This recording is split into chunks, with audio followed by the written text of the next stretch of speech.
योजना क्या है? के लिए भी दुनिया के 200 से ज्यादा देश वो हमेशा अपने देश में वो मातृ रूप नहीं देखते। अमेरिका, इंग्लैंड, बड़े बड़े देश, ऑस्ट्रेलिया, लेकिन हमारे लिए हम कहते हैं भारत माता की, ये जो हमारी मातृ संस्था को, मातृ शक्ति को नमन करने का जो भाव है। अब ज्ञान की बात करें कि महिलाओं का विज्ञान के प्रति, तो हमारे यहाँ तो ज्ञान की देवी कौन है? लक्ष्मी। धन की देवी कौन है? तो नई तकनीक के साथ धन और लक्ष्मी दो ही जुड़ जाए तो बचता क्या संसार में? इसके अलावा कुछ होता है क्या? और हमने अपने यहाँ वर्तमान में यशस्वी प्रधानमंत्री को धन्यवाद दो, जिनने आदिवासी अंचल की बहन द्रौपदी मुर्मू को दुनिया के सबसे बड़े लोकतंत्र की सबसे बड़ी सत्ताधीश और देश की प्रथम नागरिक बना के उनने दुनिया को संदेश देने का प्रयास किया कि हमारे यहाँ माता बहनों की और खास करके ट्राइबल क्षेत्र से आए हुई बहनों की क्या उनकी अपनी स्थिति हो सकती।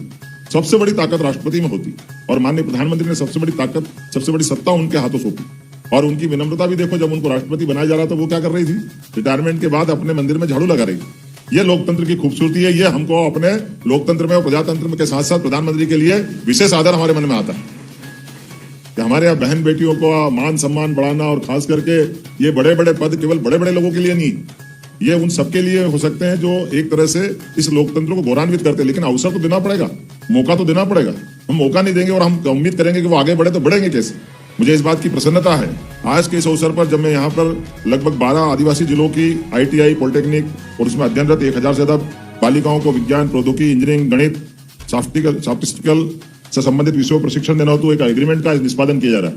और मैं इसलिए भी आनंदित हूँ कि ये खास करके ऐसे बहुत सारे हमारे पॉलिटेक्निक है, ITI है और अलग अलग क्षेत्र की बहनें हैं जिनको यहाँ सम्मानित भी किया गया और MOU भी किया गया, जो भविष्य में उन्नत श्रेणी में हमारे ITI बने, उन्नत श्रेणी में हमारे तकनीकी रूप से जो महाविद्यालय जिसकी शिक्षा व्यवस्था सुधरे, और उनका दोनों का ITI का और हमारे इंजीनियरिंग कॉलेज उज्जैन का, पॉलिटेक्निक का, भोपाल का, ऐसे कई संस्थानों का।